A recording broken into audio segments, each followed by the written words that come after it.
Hello and welcome to the Tennis Menu's daily ATP Finals show. Val Febo here with you. Remember, next week on the tennismenu.com, we have got our all-important webinar. It's on Wednesday, 10 a.m. Australian Eastern Daylight Time. Myself and the coaching guru, Marc, are going to talk about all things coaching for an hour, 10 a.m. Australian Eastern Daylight Time. You can subscribe via all the links we're posting on our social media pages and also on the link below on the page as well on our social media pages here. On the video. But we do have a big show in store for you today. Is it the changing of the guard? Dominic Thiem and Daniil Medvedev have risen to the occasion with utter gusto. Thiem in a 2-hour, 54-minute epic over Novak Djokovic that consisted of 2 tie breaks, 4 match points, come back in the third set tiebreaker, whilst Daniil Medvedev was a set down, had a break in the second. Rafa came back to force the tiebreak, Medvedev holding firm and winning it in 3. We do have a big final. Thiem versus Medvedev. We are excited for it. It was the US Open semi-final this year. The quality of tennis did not disappoint. We are pumped. But let's get into the agenda, and we got to introduce the 2 guys that make this show what it is, and it is Marc Safulis. He missed out yesterday. We brought him back in, and he's still wearing the same outfit. I was omitted. I thought I'd never be allowed to come back on this show. Shane was absolutely brilliant, as he always is. But it's nice to be back. Obviously, missing yesterday, being on the tennis court the whole day, it was a bit challenging for me to get out of there. But you guys did a great job. So, yeah, what an incredible night of tennis, and can't wait to jump into it with you guys. Yep, Shane was absolutely fantastic. Remember the data-driven sports analytics and the data analysis package we have on the tennismenu.com. Subscribe to that or buy that for $39.90 US as well. So absolutely fantastic package. And for the full package, for the full year subscription, we do have our daily code, our discount code that we'll share with you at the end of the program. Joel Ferrucci joins us as well. He's a little bit dusty this morning. How are you? Yeah, I'm all right, boys. I am dusty though. So apologies if I'm a bit off color this morning. At least you're wearing some different clothes. That's all we can say. But look, I don't know where to start. I really don't. But I think we have to start with Thiem and Novak. I woke up I don't know what I was doing. I was half asleep. You know when you check your phone and you're half asleep in the morning, and I checked the scores at 5:40. I don't know why, and saw the score and was just absolutely perplexed as to how the match went so long. 2 hours and 54 minutes. Thiem overcoming Novak 7-5, 6-7, 7-6. But the drama that encapsulated this match was just truly on epic proportions, because Thiem had 4 match points in that second set tiebreak, with Djokovic won 12-10, which it was just genuinely stunning. And then Thiem was down 4-love, third set tiebreak. And 7, I think it was 7-5 or 7-4, but and the commentator summed it up perfect. It was 7-5 in that final set tiebreak, and he turned his backhand and forehand into bazookas. They became lethal weapons. You might as well have registered them on the weapons list, because he was hitting them that hard, and there was nothing Novak could do. One of the best retrievers in the history of tennis. There was nothing he could do. And it was truly scintillating. And Marc, when someone is playing that level of tennis, there really isn't much he can do, is there? No, there isn't. And obviously, Novak put up a massive fight, saving 4 match points in that second set tiebreaker to force it to the third. And then obviously having a 4-love lead in that third set breaker, obviously Novak will be disappointed. But when the player plays at that level, I mean, you can't do much about it. And Dominic Thiem, we know what he can do off both wings. I talk to kids when I'm developing them as players around having, a shield, which is your defensive shot, and your sword, which is your offensive shot. He just possesses 2 swords, and it's like he's going into battle with just no protection. He's like, you know what? I'm just going to just go and knife everyone that's in front of me. And literally, when it works, it's just unbelievable to watch. He was clean. He was aggressive. And for the back end of that tiebreaker, there was nothing Novak could do, even though what an incredible match Novak did play as well. Exactly. And to come back, and this is the thing about Novak Djokovic, one of those match points, he came in and he ripped a forehand down the line and it painted it. It was that perfect. And to do that on match point down takes something absolutely special. And we know that is Novak Djokovic. But the mental fortitude that we see time and time again from him to come back and hold his nerve and save those match points when he needs to and come back and win is something that's become so common. But for Thiem to actually hold his nerve and then come from behind himself, Joel, I think was the most important thing for Dominic to show that, you know what, in best of 3-set tennis, it's even. It is an even playing field between the big three, and then the next young crop is the big three have won 2 of the 3 slams this year. But next year, I think we can really watch out for what Thiem and Medvedev are both going to do. But what Dominic was able to produce in that 3rd set tiebreak, as I said, he went full bazooka. Yeah, he did. And, I think that point about sort of the mental fortitude and being able to back himself, I think that's really a really key component of Dominic bridging that gap between himself and the big three and really consolidating his place in that big grouping. But the sort of the power that we're going to see between Thiem and Medvedev is just super exciting. And I can't wait. I think it's a really good end to 2020 that we've got these two guys that are kind of just on the brink of breaking through. We know what they can do, and they're going head to head in the year-end finals. It's really, really exciting. And talking of Daniil, we'll get to him in a sec, but I mean, what he was able to do against Rafa in the end, he finally did break that ceiling of actually getting a win against him. But in the end, he not only went toe-to-toe with him, but he actually outlasted him. And that's exactly right. And that's what we'll get into. I think Rafael Nadal, well, he won the 1st set pretty convincingly. Medvedev, a break-up in the 2nd, and Nadal forcing that tiebreak. But for Medvedev to show his own mental fortitude and come out and win that tiebreak when he's had some heartbreaking results against Nadal in the past, and the last 2 matches that they've played, of course, have been heartbreakers. But yeah, I think for him to come out and win that match the way he did and to break Nadal to do it, I thought was really impressive. So he wins that 3-6, 7-6, 6-3, and to move through to his first year-ending championships final, as well as you mentioned, Joel, undefeated, the only undefeated player left in the draw as well, and he can get the full ranking points of 1,500. But Marc, I think speaking of mental fortitude and what Medvedev was able to do, Nadal is probably the only one that's been able to nullify the Medvedev game and to really hammer him down when he needs to. But today it was a different story. Medvedev clubbed 42 winners past Rafa and really went out with the intent, didn't he? He did. And I mean, we've said it throughout the whole week, like Medvedev's serve isn't probably his weapon of mass destruction, but he served 13 aces. I mean, that's just incredible. The guy can retrieve, the guy can be aggressive. And today was obviously one of those days where he had to take the game away from Rafael Nadal, which he did. And, the amount of winners he hit just evidenced the intent that he did have when he walked onto that court. You can't allow Rafa to play the way he wants to play and to be able to get you above your shoulders, to get you moving wide. You have to take the game away from him. And that's exactly what Medvedev did. And he did it to perfection. And as you said, undefeated throughout this whole week. And the conditions have definitely suited him. The indoor, the fast hard court. I mean, from the start of the tournament, he and Djokovic looked like the 2 players that would suit the best. And obviously Dominic Thiem has come through and shown that he can handle it as well. But incredible to watch, the way Medvedev has been able to play through the court, play aggressive, be able to defend when he needs to, but come up with the big moments at the right times. Yeah, and he definitely has. And I think watching him play this morning, I think was such a good indication of his analysis of the Rafael Nadal game and how he was able to solve the puzzle. And Joel, I think watching how Medvedev was able to utilize the net, he understood when Nadal was going to play the slice. He understood when Nadal was going to do certain things, and that allowed him to get controls or to gain control of points at critical times in this match. Yeah, absolutely. And I feel like Daniil as well, like in a similar vein, we were talking about Zverev and how he's a really good front runner. I kind of feel the same about Daniil as well, even though Rafa did peg him back.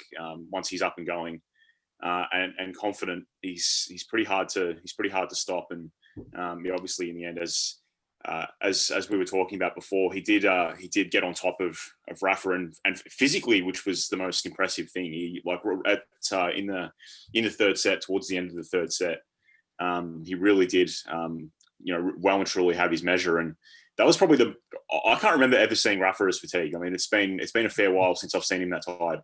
But it's always at this tournament. This is the one where Rafa always struggled to sort of get through, and we've seen him make the final twice, but how many times has he actually pulled out of this tournament in the round robin or before a ball has even been hit? It always seems to be Rafa that's that one player that always does.